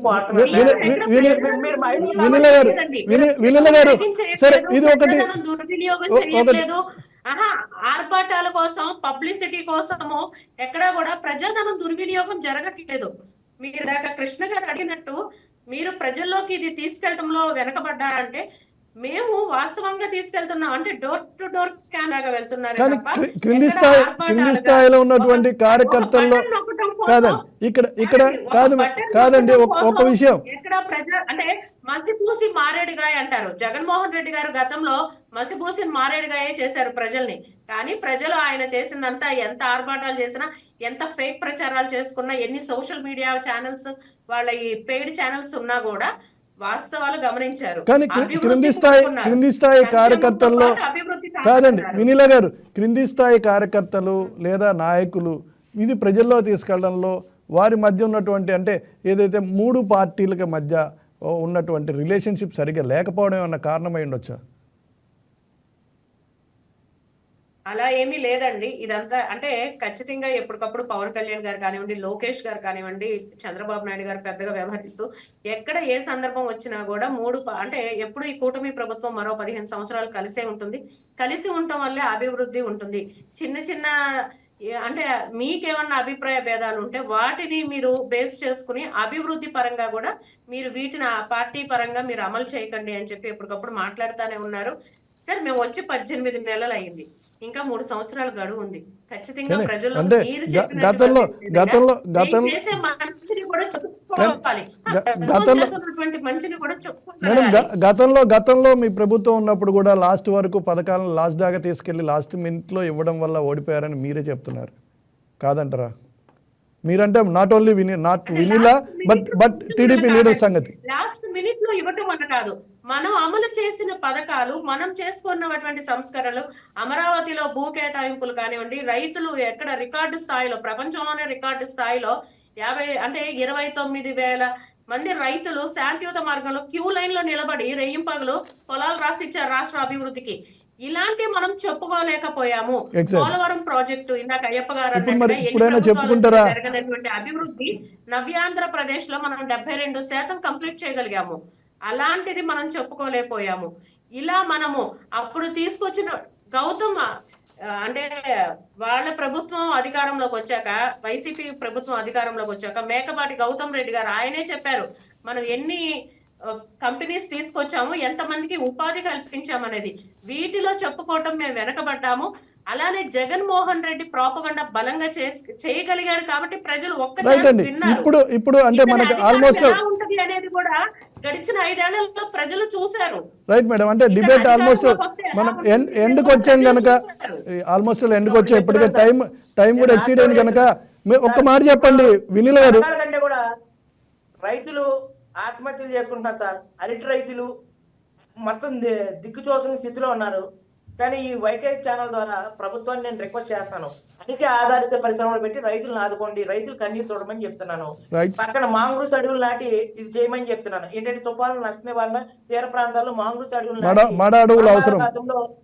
ఏర్పడేటువంటి కుదుగుద్దు, కెంపు, లైలాన్, వార్ద, ఇటు మెత ఎన్నో తుఫాన్లు వస్తున్నాయి, దాన్ని నష్ట నివారణ చేయమని. మూడోది నేను చివరిగా చెప్పేది ఒకటే అండి, రైతులకు పెరుగుతున్నటువంటి యూరియా అనేది సకాలంలో రావట్లేదు సార్. కొంచెం దీని మీద ప్రభుత్వం దృష్టి పెట్టండి. ఎందుకంటే నాకు కోపంతో కాదు, నేను ప్రజా సమస్యల్ని మీ ముందు ఉంచుతున్నాను, ప్రభుత్వం ముందు ఉంచుతున్నాను. ఖచ్చితంగా మన గౌరవ సీఎం గారు, అలాగే నారా లోకేష్ గారు, కళ్యాణ్ గారు ముగ్గురు కలిపి కొంచెం దీని మీద ఏంటంటే ఇది విమర్శ కాదు, మన రైతులు మన మన మన నేను కూడా సూచన ఒక ఓటుదారి ఒక భాగం కాబట్టి అది రైతులకి ఇప్పుడు యూరియా కొరత ఉన్నది సార్, కొంచెం యూరియా కొరత లేకుండా కొంచెం చేయమని చెప్పి నేను కోరుతూ ఉన్నాను. రైట్, వినీల గారు ఈ విషయాన్ని అధిష్టానం దృష్టికి తీసుకెళ్తారని నేను ఆశిస్తున్నాను. పర్టికులర్గా మేడం ఫైనల్గా ఒక మాట చెప్పండి, ఈ పథకాలకు సంబంధించిన అవేర్నెస్ని క్రియేట్ చేసేందుకు ఎలాంటి జాగ్రత్తలు తీసుకుంటే మీరు రీచ్ అయ్యేటువంటి అవకాశం ఉందో చెప్తారా ప్రజల్లోకి? అంటే ఇప్పుడు మీకు ఒక విషయం చెప్తాను, నా దగ్గర చాలా లిస్ట్ ఉంది. తల్లికి వందనం, పేదల సేవలో ప్రభుత్వం, మత్స్యకార సేవలో ఒకటి ఉంది, ఆటో డ్రైవర్లకు ఆర్థిక సాయం ఉంది, యూనిఫైడ్ ఫ్యామిలీ సర్వే ఒకటి జరుగుతుంది, రియల్ టైం గవర్నెన్స్ పునరుద్ధరణ జరిగింది, ఎడ్యుకేషన్ సంబంధించి పర్టికులర్గా హెచ్ఆర్డి మినిస్టర్ లోకేష్కి సంబంధించిన విషయాలు చూస్తే Rocketry challenge south India 2K26 అని ఒకటి జరుగుతుంది. ఈ విషయం మీకు ఎవరైనా తెలుసా? నాకైతే తెలియదు. Quantum technology AI courses training ఇవ్వడం జరుగుతుంది. ఐఐటి మద్రాస్ వంటి సంస్థలతో కలిపి ఒక కోచింగ్ ఇవ్వడం జరుగుతుంది. అదేవిధంగా ఏపీ మోడల్ ఆఫ్ ఎడ్యుకేషన్ కింద మిగిలిన ఇది జనరల్గా ఉన్నవే స్కూల్ మౌలిక సదుపాయాలు, డిజిటల్ క్లాసులు, టీచర్ ట్రైనింగ్, స్కిల్డ్ ఎడ్యుకేషన్ పై ప్రత్యేక దృష్టి, ఇవి గతంగా నుంచే జరుగుతున్నటువంటి విషయాలు. ఇది కొత్తగా ఆంధ్ర ట్యాక్సీ అని ఒకటి ఎన్టీఆర్ డిస్ట్రిక్ట్లో ఇప్పుడు ఇంప్లిమెంట్ చేస్తున్నారు ప్రస్తుతం. అది రాష్ట్ర వ్యాప్తం చేసేటువంటి ఛాన్స్ ఉంది. ఏదైతే యాప్స్ ఉన్నాయో మిగిలిన యాప్లాగే ఇది కూడా ట్యాక్సీ యాప్, మీరు బైక్ బుక్ చేసుకోవచ్చు, అదేవిధంగా ట్యాక్సీలు బుక్ చేసుకునే అవకాశం ఉంది. సో ఆటో సేవలు డ్రైవర్లకి చేయూతనిచ్చేటువంటి ఛాన్సెస్ దీనికి సంబంధించి. ఇక ఏదండి సారీ ఆ 15,000 రూపాయలు ఆటో డ్రైవర్లకి అవును, 15,000 రూపాయలు ఇవ్వడం జరిగింది. 10,000 రూపాయలు గత ప్రభుత్వం ఇస్తే నేను మట్టిగా ఒకటి మాట నిజం సార్. ప్రభుత్వం ఆటో ప్రస్తుత డ్రైవర్లు, ప్రభుత్వం నేను ఎక్కువ కానీ ప్రజల్లో ఉంటాను కాబట్టి ఒక మాట, ఎక్కువ మొత్తంలో కేసులు రాస్తున్నారు, మాకు ఇబ్బంది అవుతుందని చెప్తున్నారు. ఇప్పుడు మన నిడదవోల్లో కూడా లారీలు సమ్మె చేస్తున్నారు, పోలీసులు విచ్చలవిడిగా దందాలు వసూలు చేస్తున్నారు, దానివల్ల మేము లారీలు 5 రోజుల నుంచి సమ్మె చేస్తున్నారు. అంటే ఇవన్నీ ఏంటంటే ప్రభుత్వం దృష్టిలో ఎందుకు పెడుతున్నారంటే, ప్రభుత్వం ఇప్పుడు చంద్రబాబు నాయుడు గారు, లోకేష్ గారు రాష్ట్రం అంతా చూడలేరు. ఇటువంటి ఇవన్నీ కూడా కింద స్థాయి మంత్రులు, ఎమ్మెల్యేలు పట్టించుకోవాలి. వాళ్ళు పట్టించుకోవట్లేదు. ఎందుకంటే కూటమి మంచి చక్కని ప్రభుత్వం ఏర్పాటు చేసుకున్నాం, 15 సంవత్సరాలు ఇది ఉంటే రాజధాని అయిపోద్ది, పోలవరం అవుతుంది, రాష్ట్రం అభివృద్ధి చెందుతుంది సార్. ఈ ప్రభుత్వంలో మళ్ళీ మనం అంటే తప్పని చెప్పాను అనుకోండి, అయ్యో మన ప్రభుత్వాన్ని విమర్శిస్తున్నాడు అంటారు. తప్పని చెప్తే ఆ తప్పుని సరి చేసుకుంటే ప్రజలు ఓట్లు వేస్తారు. తప్పు అనేది విమర్శ కాదు, ఇది సద్విమర్శ, ఆత్మవిమర్శ అనేది మీకే వదిలేస్తున్నాను. ఇది నేను ఎందుకంటే వీళ్ళ పోలీసుల యొక్క అక్రమాలు చాలా ఉన్నాయి సార్. నేను చెప్తున్నాను, లారీల్ని అక్రమంగా వసూలు చేస్తున్నారు, దీన్ని నిరోధించాలి. లారీ సమ్మె వల్ల ప్రజలు నష్టపోతున్నారు, కార్మికులు నష్టపోతున్నారు. ప్రభుత్వం యుద్ధ ప్రాతిపదికన ఇటువంటి వాళ్ళ మీద ఉక్కు పదం మోపి చేయాలి. చంద్రబాబు నాయుడు గారు, లోకేష్ గారు దృష్టికి వెళ్తే వాళ్ళు ఇంకా ఊరుకోరండి వాళ్ళు. కానీ వాళ్ళ దృష్టికి అన్ని విషయాలు వెళ్ళలేవు కాబట్టి ఈ మీడియా మాధ్యమాల ద్వారా మనం ఈ ప్రజా సమస్యల్ని మనం తీసుకెళ్తున్నాం కాబట్టి ప్రభుత్వం దృష్టిలో పెట్టుతున్నామండి. అంటే ప్రభుత్వాన్ని విమర్శించడం కాదు ఇటువంటి. అలాగే కొంతమంది ఎమ్మెల్యేలు, ఎస్ఐలు, సిఐలు అమాయకులను తీసుకెళ్లి గంజాయి కేసులు ఇరికించేస్తున్నారు సార్. అవును, మొన్న కూడా చెప్పారు మీరు. ఇంట్లో ఆపించి వెళ్ళిన వాళ్ళు, లేకపోతే ఏదైనా చిన్న చిన్న చీటింగ్ కేసుల్లో దొరికిన వాళ్ళని వాళ్ళు గంజాయి కేసులు ఇరికించేస్తున్నారు. దాదాపు 12 కేసుల్లో, గంజాయి కేసుల్లో చదువుకున్నటువంటి యువకులను ఇరికించినటువంటి ఈ మన కూటమి ప్రభుత్వంలోనే ఉన్నాయి. వెంటనే ఆ పోలీసు ఎస్ఐలు కానీ ఒక్క విషయం అండి, చిన్న అబ్జెక్షన్ ఇక్కడ. గత కొన్నేళ్లుగా గమనిస్తే అనేక మంది విద్యార్థులు డ్రగ్స్ బాట పడినటువంటి విద్యార్థులే పెడ్లర్స్గా ఉన్నట్టుగా రికార్డెడ్స్ చెప్తున్నాయి. ఏదైతే అరకు నుంచి రాయవేలు వరకు తరలించడంలో కానీ, ఇతర ప్రాంతాలు తరలించడం కానీ విద్యార్థుల పాత్ర అధికంగా ఉంది. అంటే చదువుకున్న వారు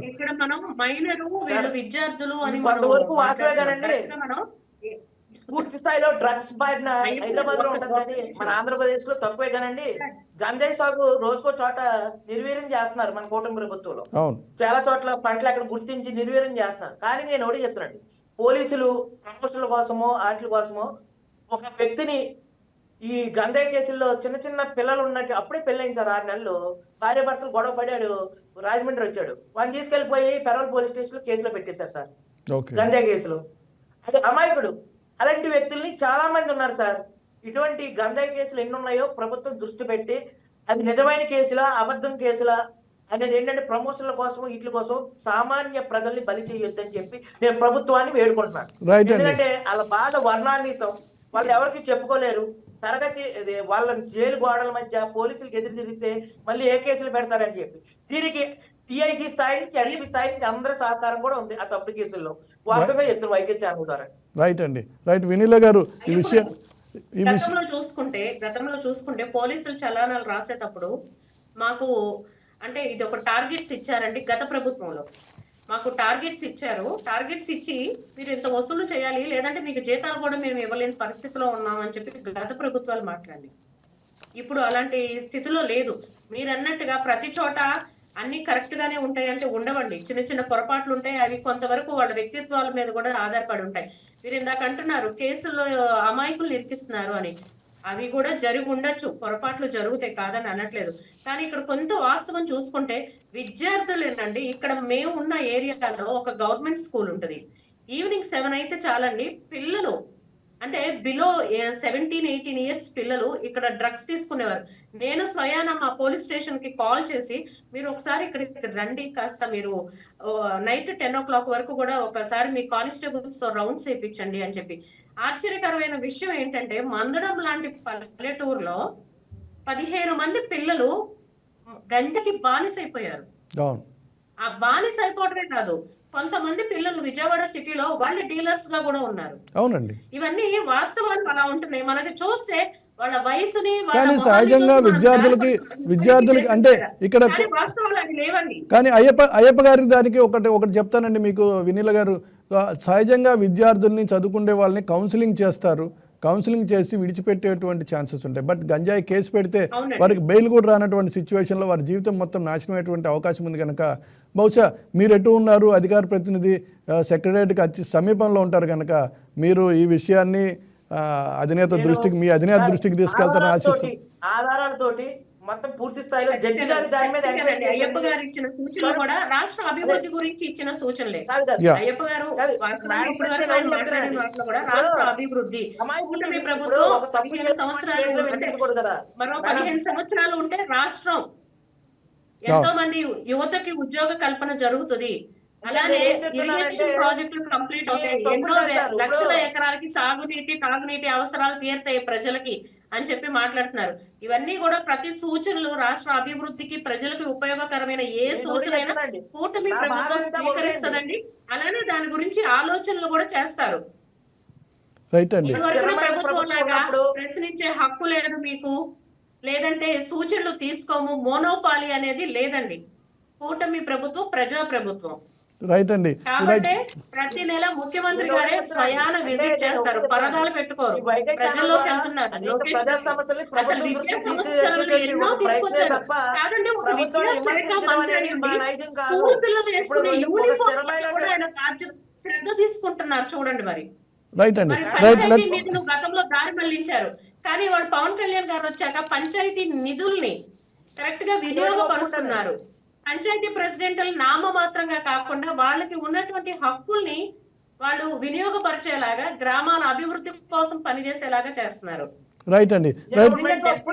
చిన్న చిన్న పొరపాట్లు ఉంటాయి, అవన్నీ కూడా ఒకసారి ప్రభుత్వం దృష్టికి అందరం తీసుకెళ్దాము. ప్రతి గ్రామ పంచాయతీల ద్వారా ప్రతి గ్రామంలో కూడా ఇరిగేషన్, డ్రైన్లు, మురుగు డ్రైన్లు, రోడ్లు నిర్మాణాలు కూటమి ప్రభుత్వంలో బ్రహ్మాండంగా చేశారు. 14,000 కోట్ల రూపాయలు ఎన్ఆర్జీఎస్ ఫండ్స్ ద్వారా ప్రతి పంచాయతీని కూడా తీర్చిదిద్దారు. జలజీవన మిషన్ ద్వారా మొన్న అఖండ గోదావరి ప్రాజెక్టు పర్యాటక శాఖలో కానీ మొన్న తాగునీటి కోసం కూడా ఒక భారీ ప్రాజెక్ట్ ని ఒకటి పవన్ కళ్యాణ్ గారి పెరవల్లో కూడా ఓపెన్ చేయడం జరిగింది. గోదావరి జిల్లాల్లో ఉండేటువంటి ప్రతి కుటుంబానికి కూడా జలజీవన మిషన్ ద్వారా తాగునీటి సదుపాయం కల్పించడానికి రూపకల్పన చేశారు. అలాగే పిఠాపురంలో 54 పంచాయతీల్లో చెత్తని రీసైక్లింగ్ చేశారు, 2 మున్సిపాలిటీలు చేశారు, 30 పడకల ఆసుపత్రిని 100 పడకలు చేశారు. విధంగా డెవలప్ జరుగుతుంది, కానీ తప్పులు కూడా అంటే ఇక్కడ అయ్యప్ప గారు ఇందాక కూడా నేను మనం స్టార్ట్ చేసినటువంటి డిబేట్ కి సంబంధించి సూచనలు తీసుకోవాలి, తప్పుల్ని సరిదిద్దుకుంటారు, ప్రభుత్వ దృష్టికి తీసుకెళ్లాల్సిన బాధ్యత రాష్ట్ర అభివృద్ధి కోరుకునే మన అందరి మీద కూడా ఉందండి. రైట్ అండి. ఇక్కడ మనం సింపుల్గా మన మిత్ర సంబంధించి ఆంధ్రజ్యోతి ఇచ్చినటువంటి కథనం కానీ విడిగా మనకు దొరుకుతున్నటువంటి డేటా కనుక గమనిస్తే లోకేష్ చాలా దూరదృష్టితో తీసుకున్నటువంటి నిర్ణయం ఒక మంచి నిర్ణయంగా చెప్పవచ్చు ఈ ప్రభుత్వం తీసుకున్నటువంటి నిర్ణయం. ఎందుకంటే ప్రభుత్వ అధికారుల చుట్టూ లేదా ప్రభుత్వ కార్యాలయాల చుట్టూ తిరగటం అనేటువంటిది ఈ రోజుల్లో చాలా కష్టతరమైనటువంటి విషయం. అంత సమయం కూడా ఎవరికి ఉండనటువంటి రష్గా తిరుగుతున్నటువంటి ప్రజానీకాన్ని మనం చూస్తున్నాం. సో ఈ పద్ధతిలోనే అక్కడికి వెళ్ళడం, లంచం ఇవ్వడం ఇలాంటివి లేకుండా ఉండడానికి తీసుకొచ్చినటువంటి ఆదాయ కుల నివాస ధృవీకరణ పత్రాలు, విద్యుత్ బిల్లులు, బస్ టికెట్లు, హాల్ టికెట్లు, పరీక్షా ఫలితాలు, మున్సిపల్ రెవెన్యూ శాఖలు వంటి 161 సేవల్ని ఒక యాప్ ద్వారా కల్పించేందుకు, దాన్ని 200 తీసుకెళ్లేందుకు కూడా ప్రభుత్వం ప్రయత్నం చేస్తుంది.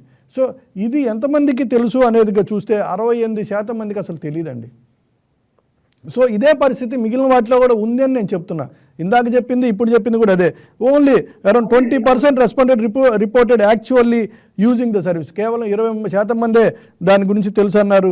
సమ్ పీపుల్ ఎక్స్ప్రెస్డ్ ఫియర్ అంటే దాన్ని వాడడానికి భయం వ్యక్తం చేస్తున్నటువంటి పరిస్థితి.